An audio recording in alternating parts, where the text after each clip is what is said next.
Darby Allin and Wheeler Yuta, your two guys starting off this match. It was a little bit interesting to me starting out this match, knowing that the baby faces were going to have the numbers advantage. It's super rare for this to be the case for a War Games match. This ended up getting paid off by not having Mark Briscoe come in and they go to even and then heels go up for a second. But I was interested to watch this play out as Orange Cassidy joins Darby Allin against Wheeler Yuta. It's 2v1, but they sort of make a count for this by Darby Allin taking such a monster bump that it just becomes Orange Cassidy versus Wheeler Yuta for a few. Really a fun sequence between them, if I'm being honest. You forget how much of a past that Wheeler Yuta has as a best friend. We can always get back to him and Chuck Taylor at any moment. From there, Daniel Garcia enters and makes no bones about his role in the match. He has a spike and he tries to stab Darby Allin with it. Wheeler Yuta holds Darby Allin in the front headlock. Well, Daniel Garcia does then succeed in running the spike all the way down Darby Allin's back. He somehow doesn't draw blood here. I legitimately think that he was trying to. And this is where, for the first time, we hear, "Reach for the sky, boy." And everybody looks to the ramp. We were expecting arguably the toughest guy on Team Babyface here, Mark Briscoe, on Team Conglomeration, I should say. And yet, he's nowhere to be seen. Commentary says that we will get an update from Renee Paquette as soon as we can, but the action continues here in the 2v2 numeration pair off here. Then we do get to hear from Renee Paquette, who's in front of the medical office backstage. And she lets us know that we haven't even seen the attack yet. We go backstage and Mark Briscoe is laid out. We don't know who's attacked him, but Roderick Strong and Kyle O'Reilly are in there. Roderick says, "I'll go," and Kyle O'Reilly stays. Then we get the update from Renee Paquette saying that Mark Briscoe is in the medical office and we don't know if we're going to get him at all tonight. From there, Claudio Castagnoli comes out. He does an extremely sick entrance, as is the usual for the guy now.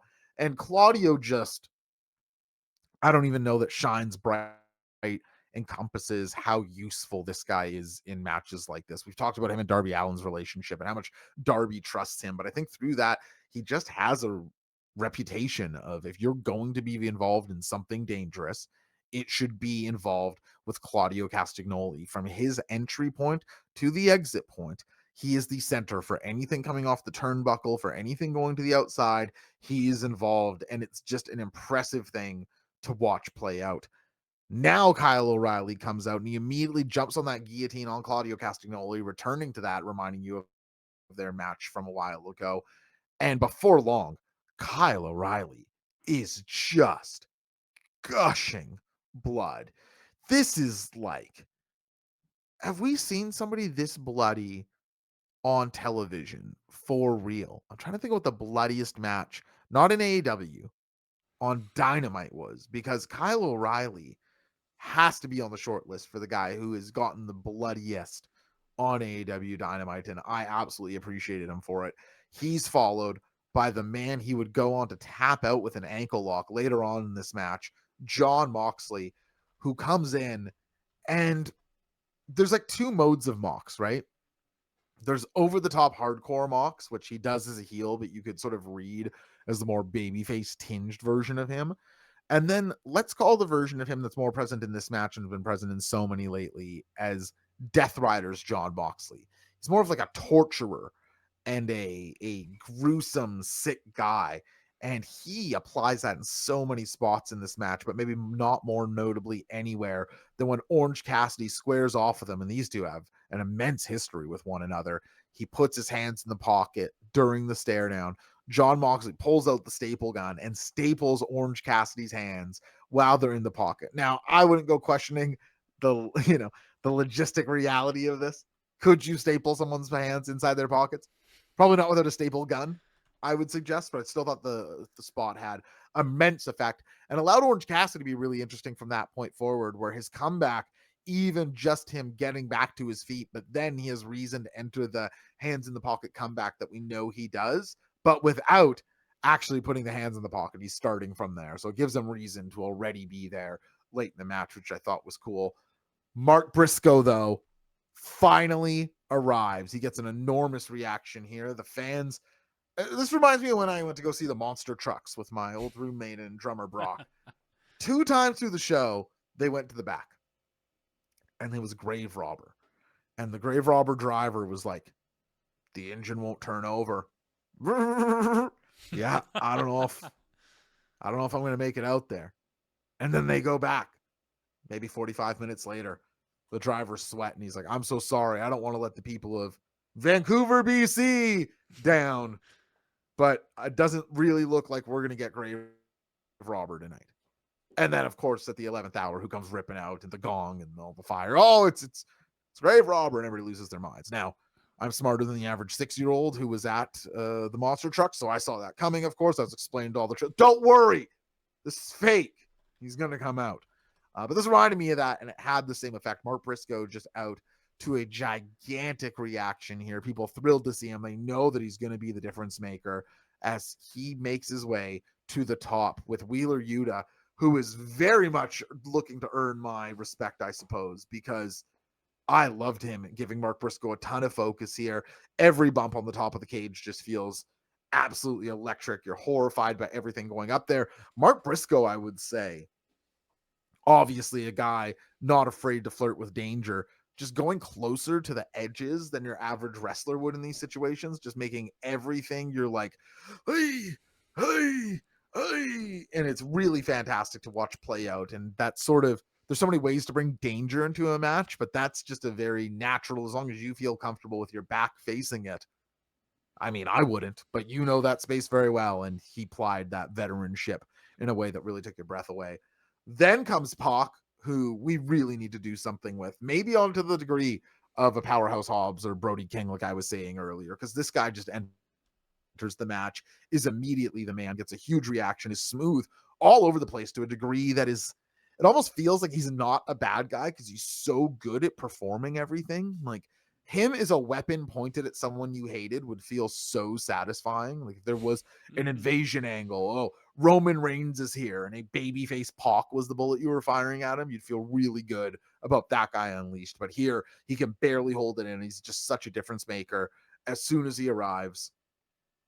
But then the true difference maker arrives after a J driller to Wheeler Yuta. Mox calls in the favor that he needs to get things back in his direction, or at least so he thinks. Gabe Kidd, who, again, people have been paying attention to this show for a while now, will pick up that I think he will be a AEW full-timer legitimately within the next couple months. So, yeah, very, very soon. And I think that is exciting. And here's a nice reminder that he is a Death Rider. He attacks Mark Briscoe on the outside. There's a feud you would just absolutely love to see. And then he goes straight at Darby Allin, reigniting their Dynamite match that I was just so excited for. Still would like those guys to get a pay-per-view match and a little bit more time to just like ply their trade in a way that really gets as violent as those two like to get. But then we enter the finishing sequence of this match, which was outstanding. Everybody, I feel like, must have felt the same way I felt about this, because it was get off my couch exciting for me. As Kyle O'Reilly starts to work around this ankle of Jon Moxley. Now, keep in mind, this doesn't start here. This starts for the last 3 weeks, as Kyle O'Reilly's submissions have been a wall that Jon Moxley cannot get through, cannot get over, and cannot get around. By countout and by DQ, he has avoided being pinned or submitted by Kyle O'Reilly. But Kyle has gone to the guillotine, has gone to the knee bar, has gone to the toe hold, and increasingly made Jon Moxley nervous from his submission game. For that, he is finally rewarded as he goes for the ankle lock. Jon Moxley reverses to a bulldog choke, which I'll admit I bid on. I was like, oh, there it is. Jon Moxley gets the clean win over Kyle O'Reilly, finally. But nope. With the slickness of an oil can, Kyle O'Reilly spins around, this time with the hooks in, and wrenches on the ankle lock and gets Jon Moxley in the glass, wide-eyed, to tap out in the middle. Holy shit. So I guess we're just trying to make Kyle O'Reilly? Is that what we're doing? Mox on the way down is going to pick a couple guys and give them the huge rub, because those two weaker wins are framed completely differently now, because he gets the win. Mox can't beat Kyle O'Reilly, and there is no end game where Mox is now. There might be now. They might go again. But for now, it is all gone Kyle O'Reilly's direction. This is the most valuable win of his AEW career. I cannot wait to see. It's a long time. I mean, every Vancouverite feels the same as me. He was Vancouver's champion for so long. Seeing him get the push at all is incredibly exciting. But here, to be the guy tapping John Moxley, Darby Allin's done it. Hangman Page just beat him, but Kyle O'Reilly is quite a ways down the card. And again, if you include the DQ and the countout 3 times to get it done, really incredible. It gives me a lot of excitement about where we're going to go for Kyle O'Reilly from here. Will he lead the conglomeration? Will he leave the conglomeration? Is a win over Mox enough to just vault up the card? Or is this going to continue? Is Mox now want another piece of Darby? Does he want another piece of Kyle O'Reilly? I could see it going either way, but I thought this result was brave. It was expertly executed. And that was why I preferred this of the 2 blood and guts matches tonight. I just thought that they were really on the ball about what they wanted to do in this match. Maybe Daniel Garcia could have gotten a little bit more shine if you wanted to have a complaint about the advancement of stories and, so many moving pieces. But you think about Gabe Kidd, you think about the Pac focus spot, you think about Mark Briscoe and Wheeler battling it up on the top. All the Darby Allin coffin drops. I didn't even talk about the 2 chain. The Garcia and Wheeler had the chain and they're running around, knocking guys over, using it like they're angling it. Darby Allin just coffin drops in the middle, making them collide. Just so many great moments of Darby Allin using himself like a weapon. You can't cover every move in these matches, but I really thought the men's war game match was something to watch on television that you just could have never gotten before. And is well worth anybody's time. If you have a friend who is like, oh, wrestling is fake, I don't know, you watch that, tell them to go on their PVR and watch this. I suspect they will at least come closer to understanding what it is you enjoy about that.